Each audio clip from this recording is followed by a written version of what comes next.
It's important to be here, not just to stand with Kenosha, but to say that we want evidence-based policing reform.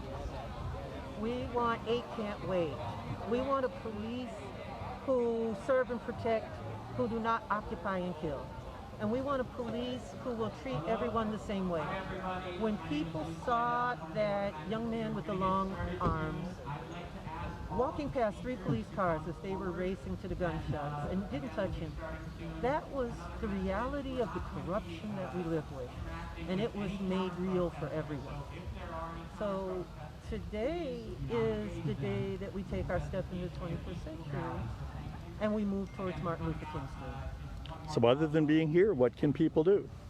They can call their state legislators and tell them that they support the anti-racism task force in the legislature. They can call their senators and tell them that they want the Senate to vote on Rand Paul's bill that would ban no-knock raids, on the Tim Scott bill, and on a twin bill to the Ron Kind bill in the House of Representatives. They can call their representatives and tell them, no matter what party they are in, they want them to vote for Ron Kind's bill. And they can call their sheriffs and tell them they want evidence-based policing. They want it now. They want that as a reform, and they want de-escalation training as a standard for the Wisconsin state standards for police and sheriffs. Okay, Salika, thank you for your time. I'll let you go organize. I just gotta go check, and then I gotta go run over to the other place. All of those issues up to my response team. I'm in charge of security here.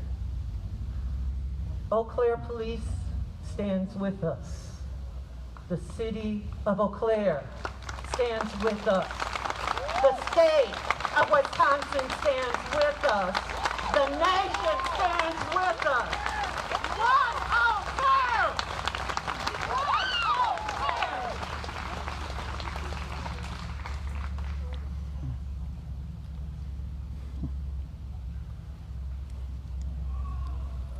All right. Well, the governor's order says that when you're publicly speaking, you can take your mask off. So I'm going to take advantage of that right now. My name is Ed Hudgens. I work with Converge Radio and with the Conversations in Color series that emanates from the Popolo Center every Monday night. And I work with my partner in crime, Salika, on all that stuff. And I'm so glad that you are all here. This is, as Salika said, an important moment.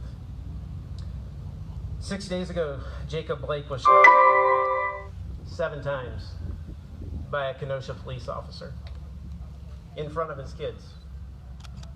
That fact is undeniable, and we're here to stand in solidarity for Jacob and with Jacob. But this isn't just about Jacob Blake, let's be honest. What happened to Jacob Blake is just the latest example of what's been happening to black people forever on American soil. It is the reality that black Americans have to deal with every day, whether or not they're being shot or they have to worry about being shot by the police or whatever. It's an everyday reality they have to deal with. And this is a reminder not only of that kind of reality, but even the things we've heard of recently, the murder of Breonna Taylor, the murder of George Floyd, the murder of Philando Castile a few years ago. This isn't just about Jacob Blake, although that would be enough, because his life is worth something.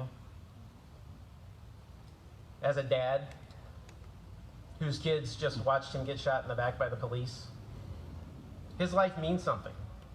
So even if we didn't have all this other context, it would be worth it now to stand together. But we know there's a broader context, and we're standing here together on this occasion to stand against systemic racism and police brutality. So why are we here? That's the reason. Hearts and minds need to change. Laws and policies need to change. Law enforcement practices and the legal system need to change. America needs to change. And we are here today to push for that change. That's the end game. That's the strategy, that's the goal. What we're not here to do is to return evil for evil. We're not here to seek vengeance. We're not here to degrade, demean, or dehumanize anybody, no matter what side of this conflict they stand on, no matter what uniform they wear. We are not going to stoop to the name calling and the other garbage that has been pervasive in other contexts when there have been protests. We're just not going to do it. A couple months back, I had the opportunity to be at the Defend the Police rally over at the courthouse parking lot. And I was there with some counter-protesting friends. And I was honestly there to make sure nobody acted foolish. And it was an amazing experience, and I'll tell you why. There were about 6 or 7 of us standing out there. And this young man walked up to us, and he had a Trump hat on. And he was obviously there for the rally and, you know, the whole thing. And he came over and he started kind of conversing with us. And obviously it was going to be an argument. And one of the folks with us went up to him and started harassing him and being really rude and crude with him. And we stepped in and we said, no, we're not doing that. We're going to just talk. He's a human being. We're going to treat him like a human being. That young man actually stayed with us the whole rally, stood with us, asked if he could stand with us for the rest of the rally, and got rid of his hat by the end of the rally.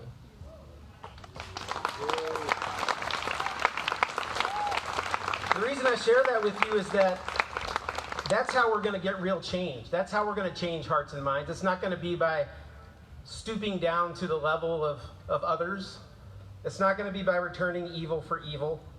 We're going to change the world by returning good for evil, by loving, by standing up for what's right and standing up for our neighbors. So there are 4 things that you need to know about today, these 4 statements that we're standing by today, 4 things that we're going to do. Number 1 is we're going to say yes to dignity. We're going to honor human value. We're going to see people as human beings with inherent value, and we're going to leave our foolishness at home. Okay? We're not going to be stupid. We're not going to resort to using slurs. We're not going to be disrespectful. That's not what we're doing here. We're also going to say yes to evidence-based policing. Now, if you don't know what that is, basically the idea of evidence-based policing is that we're going to use policing practices and programs that actually have been proven to work, rather than basing our programs and our policing on rhetoric that's decades old that we're not really sure ever actually worked. We are going to say no to violence. We're not going to damage any property. We're not inflicting harm on anybody. We're committed to peaceful protest. We're going to say no. We're going to say no to vigilantes. So what I mean by that is we're not here to seek vengeance on behalf of Jacob Blake or any of our brothers and sisters in the black community who have been harassed or killed or whatever by the police. That's not what this is about. It's not about vengeance. We're not taking the law into our own hands. We're going to let other people act like fools. That's not us. Because we mean business today. We want to see real change. This isn't just about us coming out and making some kind of emotional statement. I mean, it's totally appropriate for us to feel angry and sad. That is the right response to injustice. But we're not going to act out of that emotion and distract anybody from what we're trying to achieve. We mean business. We aim to change things.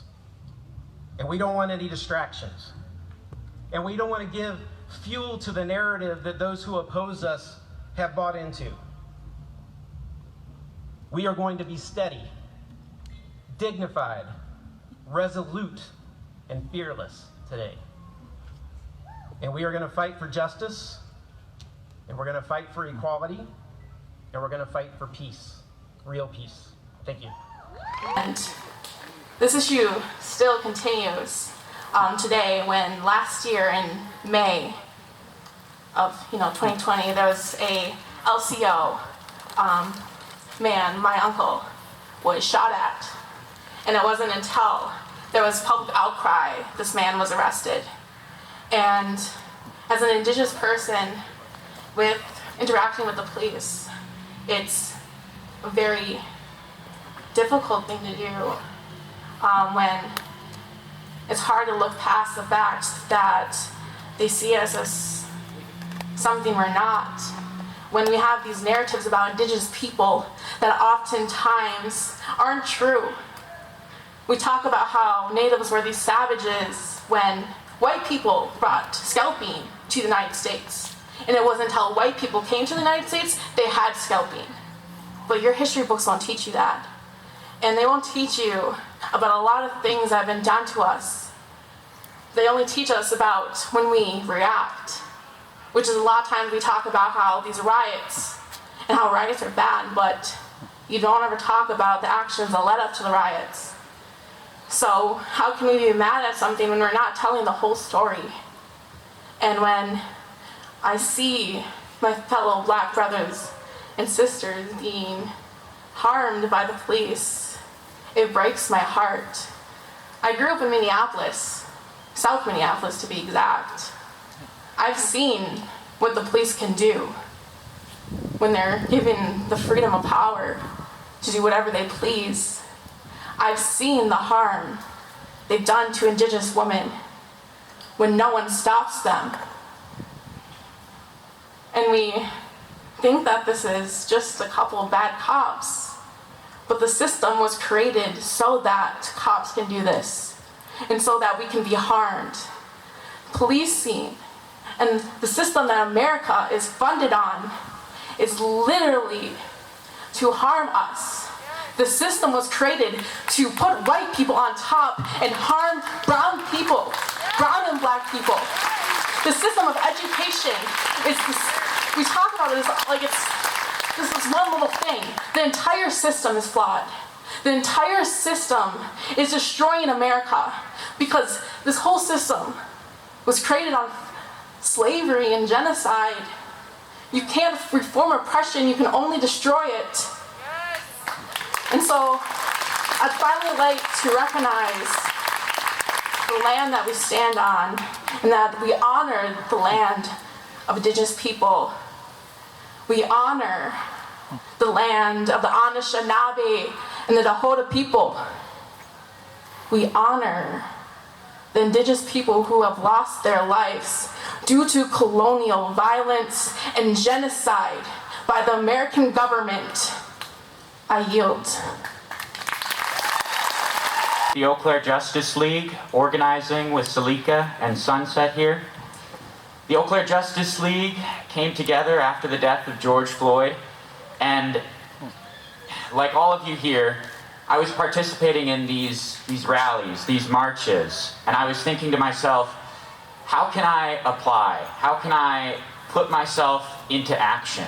So I want to ask everyone here, I know I can't, but why don't we ask ourselves, why are we here? Why are we together? What are we doing? What are we fighting against? We know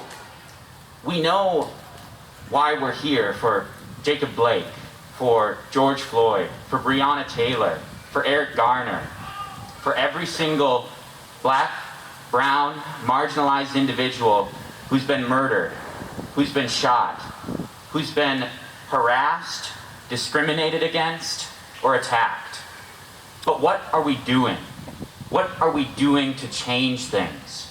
So, I want us to think, why are we here?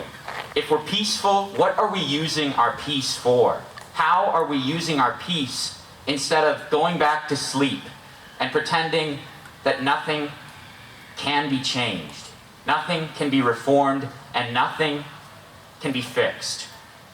I want everyone to walk away from this event with an extreme amount of information and understanding of how we can change this system. Over here on this tree, I know not everyone can see, but we have the names and numbers of every single city council member in town, all 11 of them, who represent districts and districts at large. And I think it's a tragedy that we don't know every single one of those names and we aren't connected with them. I think I'm personally guilty of that. Not knowing who represents me, not knowing who does the work in this system that is bent against marginalized groups and individuals. So, everyone here, I want you to talk to your individual council member. I want you to talk to the city, because they have in their hands the power to change. The power to change whether a street is named one thing or another, or whether the police have the ability of no-knock warrants, whether they can pull you over for a breathalyzing test if you're a student, whether they can take you into custody and hold you for no reason. They have the power. The city has the power. And we vote. We work with them. They work for us. And we ask ourselves, why hasn't anything changed? So that's what I need you to do. I need you to call these individuals. I need you to email them. I need you to write them. I need you to talk to them and tell them that we need to make change. We need drastic change right now.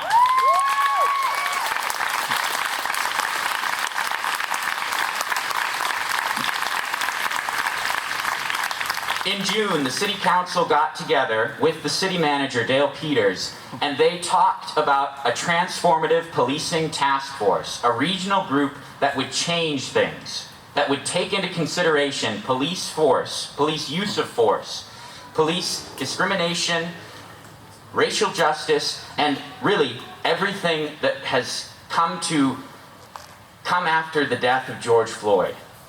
They came together in June after George Floyd's death in May, and they said, we're going to put together a task force and we're going to change things. But have any of you seen that task force? Have any of you heard about it? No? That's because it hasn't been put together.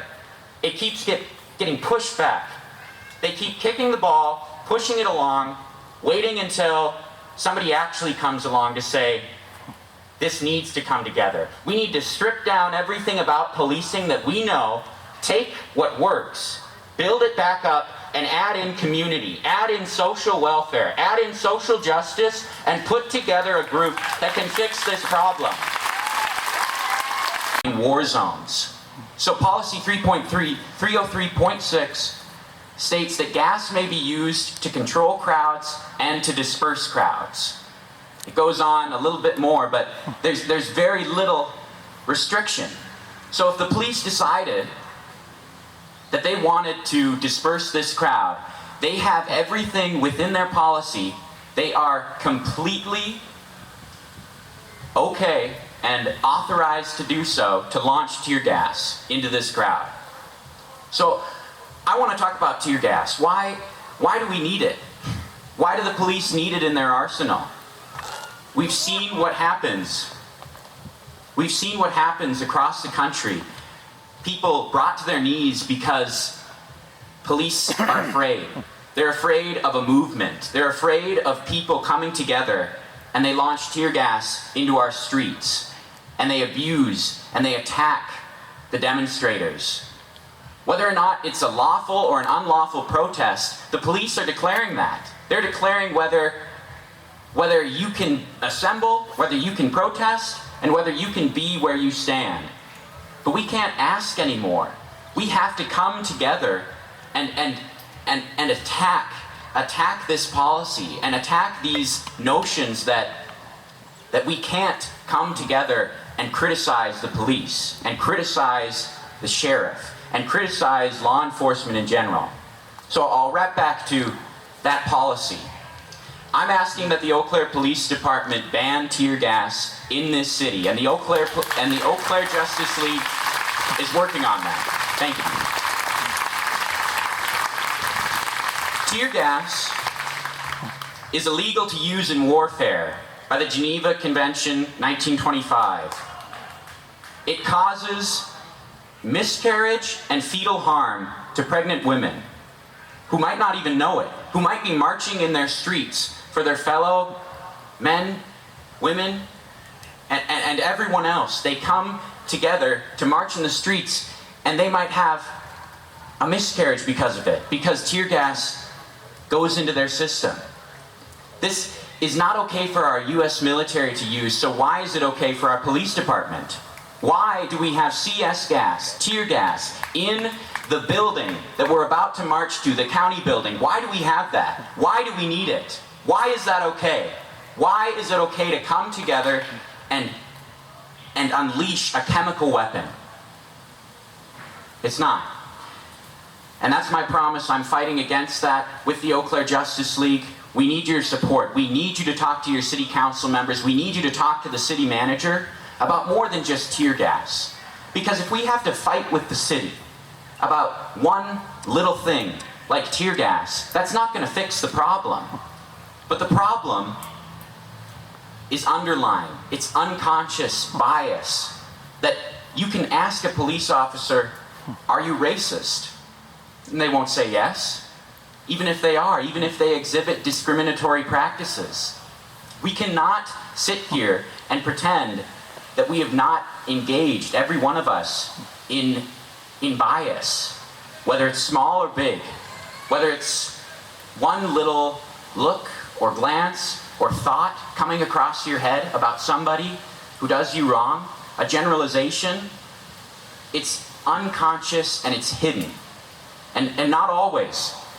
The bikers that are counter-protesting right now, that's not unconscious bias. That is deliberate. They know why they're here. They know what they're doing. They're here to fight against us. And who are we but just concerned citizens and individuals coming together to stand up against racism, to stand up against discrimination. So, we're coming together to fight against horrible, horrible injustices. And we need to remember why we're here. So, I hope that we can all come together and stay awake. We can't fall asleep. We can't fall asleep because Breonna Taylor can't go back to sleep after she was shot in her bed. Dead in her sleep.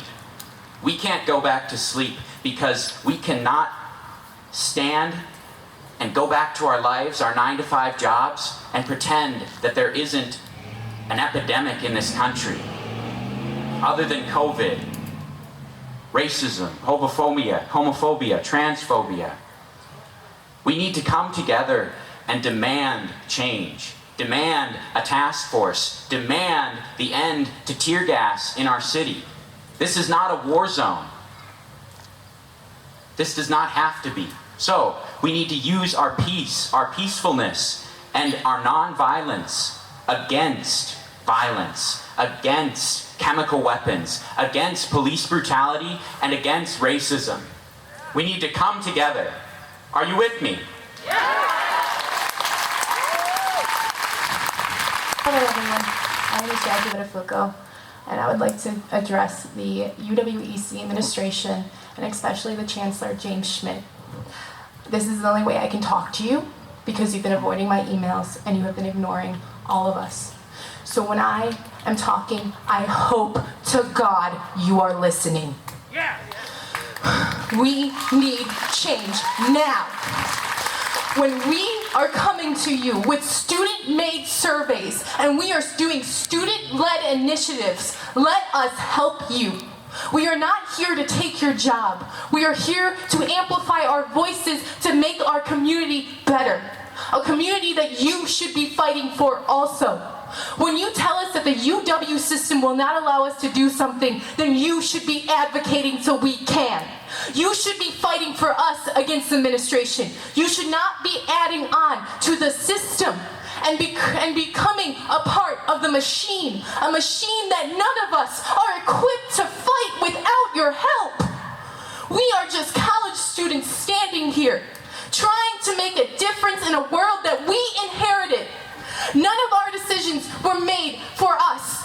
They were made in a way that was before us, and now we have to clean it up. And I am more than happy to help clean up a mess that I did not make, because this is my community that I love so much. I love Eau Claire. I'm not even from Wisconsin, and I love Wisconsin, and I can't believe I'm saying that. as a person who's not even from here. God.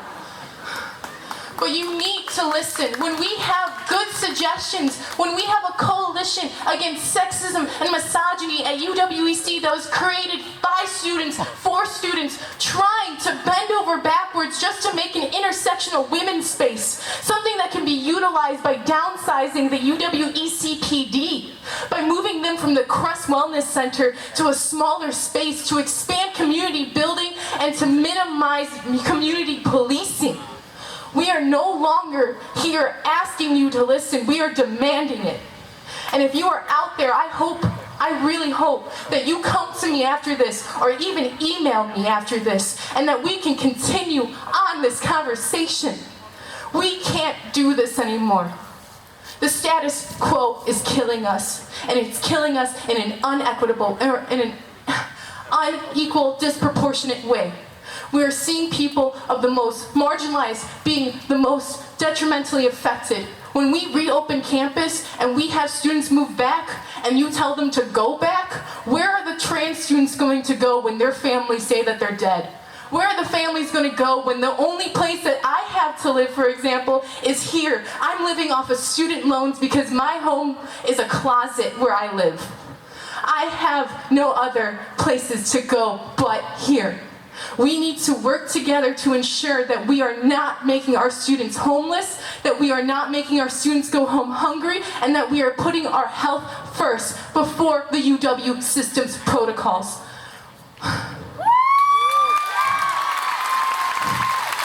And with that being said, we are an institution embedded in racism, patriarchy, and white supremacy. 1916, when Eau Claire College was established, it was not established for someone like me or someone of a marginalized background. We need to start carving space now.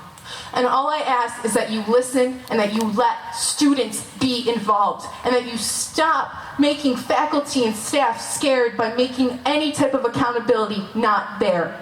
We are fighting for everyone, not just ourselves. Please, please listen. And with that, I yield. Thank you. So, the medic team would like us to make it very clear on how to identify them in case for any reason we need medical help. Hopefully we will not. All medics will be wearing a red cross, most likely out of red duct tape, on their body or on their person in some way. If you need any help from them, please find somebody with a red cross. If you do not see someone, please call for a medic and somebody will appear. Thank you again, everybody. I want us to stay organized as we march to the county center. So we're about to take off here. We're going to stay 6 feet away from the curbs. We're going to stay and stick together while also social distancing, wearing our masks, being sanitized and safe. But we have to be together, we have to be safe, and we have to keep peaceful. So if there are individuals on the route who want to mess with us, who want to say something to you, do not engage. Do not engage them, because this is not the time. Those individuals do not want to change. We can share our stories with individuals who want to listen, but they don't want to listen. So we need to stay safe, we need to stay together. This is very, very well put together with Salika on the other side. We're going to march to her. If you need help, there are individuals with lanyards, as we mentioned. Go to them, ask them, they're with the ACLU. As well, if you need medical assistance, we have everything you need. We have water for anyone who's feeling hot. We've got juice boxes for anyone who's diabetic. We have everything you need. Go to a medic. So let's all get together, everybody. We're going to get marching soon. So thank you all, and get ready to go.